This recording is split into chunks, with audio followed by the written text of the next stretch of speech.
ஸ்ரீமதே ராமானுஜாய நமஹா. அம்மங்கி அம்மாள் என்று எங்களாழ்வானுக்கு ஒரு சிஷ்யர் இருந்தார்.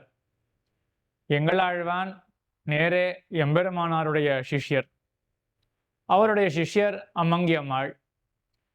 அம்மங்கி அம்மாள் எங்களாழ்வான் இடத்துல போய் ஆசிரயித்து, அடியனுக்கு ராமானுஜ தரிசனத்தினுடைய அர்த்தங்களை சாதிக்க வேண்டும் என்று கேட்க, முதல்ல எங்களாழ்வான் என்ன கேட்டார்னா, இந்த அர்த்தங்களை அறிந்து கொண்டு என்ன பண்ண போகிறீர்? பரமதங்களை எல்லாம் ஜெயித்து அங்குள்ளவர்களை திருத்தி எம்பெருமானார் சம்பிரதாயத்துக்கு ஆக்கப் போகிறீரா அப்படின்னு கேட்க, அடியனுக்கு அந்த அளவுக்கு சாமர்த்தியம்லாம் கிடையாது. அப்படிப்பட்ட அரிய பெரிய காரியங்களை பண்றதுக்கு தேவரீர் இருக்கீர். எனக்கு இந்த சம்பிரதாயத்தினுடைய அர்த்தங்களை எல்லாம் தெரிந்து அதன்படி வாழ வேண்டும், இவ்வளவுதான் என்னுடைய அபிப்பிராயம் என்று அம்மங்கி அம்மாள் சொல்ல, அதற்கு பிறகு ஆச்சாரியரான எங்களாழ்வான் அருளி செய்த வார்த்தை இது. என்ன சாதிச்சார் அப்படின்னா, நம்ம அர்த்த பஞ்சகம் அப்படின்னு பார்க்கிறோமா, 5 அர்த்தங்கள் பார்க்கிறோம். ஜீவாத்மா, பரமாத்மா, உபாயம், உபேயம், விரோதி. இந்த 5 அர்த்தங்கள். இதை பற்றி முதலே அறிய வேண்டும், ஞானம். அதற்கு அடுத்த நிலை என்ன அப்படின்னா, உள்ளபடி அறிகை. அதுதான் யாதாத்மியம். ஆக முதலிலே ஒரு விதமாக தெளிவு ஏற்படும். அதற்கு மேல் உள்ளுரையாக இருக்கக்கூடிய அர்த்தங்கள்லாம் நமக்கு தோன்ற வரும். 5 அர்த்தங்கள்லையும் ஞானம் அப்படின்றது இருக்கும். அடுத்தது யாதாத்ம ஞானம் அப்படின்றது இருக்கும். இப்போ ஜீவாத்ம ஸ்வரூபத்தை எடுத்துக்கொள்வோம். ஜீவாத்மாவை பத்தி எப்படி தெரிஞ்சுப்போம்? முதல் நிலையில எம்பெருமானுக்கே ஆட்பட்டது ஜீவாத்மா அப்படின்னு தெரிஞ்சுப்போம்.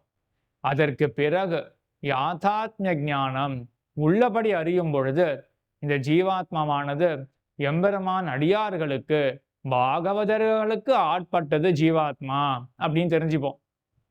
நடுவே ஒரு சுவையான விஷயம் சொல்ல வேண்டியிருக்கு. ஞானம், யாதாத்ம ஞானம் அப்படின்னு பார்த்தோம் இல்லையா, இதை ஆழ்வாரே அருளி செய்கிறார். 4ஆம் பத்து 7ஆம் திருவாய்மொழியில, சீலமில்லா சிறியன் அப்படின்ற அந்த திருவாய்மொழியில, அறிந்தறிந்து தேறி தேறி யான் எனது ஆவியுள்ளே அப்படின்னு ஒரு பாட்டுல சாதிக்கிறார். அறிந்து அறிந்து தேறி தேறி அப்படின்னு சாதிக்கிறார். அறிவு ஒரு முறை சொன்னார், மறுபடியும் அறிவு அப்படின்னு சொல்றாரு. என்ன தாத்பரியம் என்று கேட்டுக்கொண்டு, முதலிலே ஒரு தெளிவு பிறக்கும், ஞானம் பிறக்கும். அதற்கு பிறகு ஏற்பட்ட ஞானத்தை அடித்தளமாக கொண்டு அடுத்த கட்டடத்துக்கு நம்ம ஏறுவோம். அதுதான் யாதாத்மிய ஞானம். அதை ஆழ்வாரே சாதிச்சிருக்கார், அறிந்து அறிந்து தேறி தேறி அப்படின்னு. ஆக ஜீவாத்மாவை பத்தி பார்த்தோமே என்றால், முதல் எப்படி நம்ம ஜீவாத்மாவை தெரிஞ்சுப்போம்? எம்பெருமானுக்கே ஆட்பட்டது. அடுத்த நிலையில பாகவதர்களுக்கு ஆட்பட்டது அப்படின்னு தெரிஞ்சுப்போம். அடுத்தது பரஸ்வரூபம். பரமாத்மாவை பத்தி முதல்ல என்ன தெரிஞ்சுப்போம் அப்படின்னா, சர்வலோக சிரஷ்டா, எல்லாரையும் அவன் காத்து அழித்து முதலே சிருஷ்டிக்கக்கூடியவன் அப்படின்னு தெரிஞ்சுப்போம் இல்லையா. அப்ப சர்வ நியந்தா அப்படின்னு தெரிஞ்சுப்போம், எல்லாரையும் நியமிக்கக்கூடியவன் அப்படின்னு. இது முதல் படியான ஞானம். அதற்கு பிறகு எம்பெருமானை நன்றாக அறிந்து கொள்ள முற்பட்டோமே என்றால் என்ன தெரிந்து கொள்வோம்னா, அர்ச்சாரூபியாக இருந்து கொண்டு ஆசிரித்த பரதந்திரனாக இருக்கிறான். முதல்ல எப்படி எம்பெருமானை தெரிஞ்சுக்கிறோம்? எல்லாத்தையும் நியமிக்கக்கூடியவன், ஆட்சி செலுத்தக்கூடியவன் அப்படின்னு தெரிஞ்சுக்கிறோம்.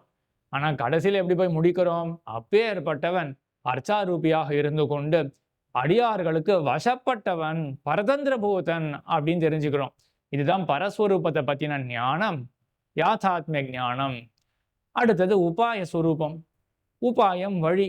எம்பெருமானை அடைவதற்கு உண்டான வழி என்ன என்றால் எம்பெருமான் திருவடிகளே தான். ஆக இதுதான் முதல் அறிவோம். என்ன அறிவோம்? எம்பெருமான் திருவடிகளே தான் உபாயம் அப்படின்னு. இதனுடைய யாதாத்மியம் என்ன என்றால், எம்பெருமானுடைய திருவடிகளை நான் போய் பற்றுகிறேனா? எம்பெருமானே நீதான் உபாயம் அப்படின்னு பற்றுகிறேன் இல்லையா? நாம் பண்ணும் இந்த பற்று இருக்கு இல்லையா, எம்பெருமானே நீதான் எனக்கு உபாயமாக ஆக வேண்டும் அப்படின்ற இந்த பற்றுதல், அது கூட உபாயம் கிடையாது. நீ பற்றினாய், அதனாலதான் எம்பெருமான் உனக்கு தன்னுடைய திருவடிகளை கொடுத்தான் அப்படின்ற நினைவும் கூட தவறு அப்படின்னு ஸ்வரூபத்தை, இந்த உபாயத்தை நன்றாக புரிந்து கொள்வோம். உபாயத்தை முதல்ல புரிந்து கொள்றது எப்படி? எம்பெருமானை உபாயம் அப்படின்ற அந்த ஒரு நினைவு வரும்.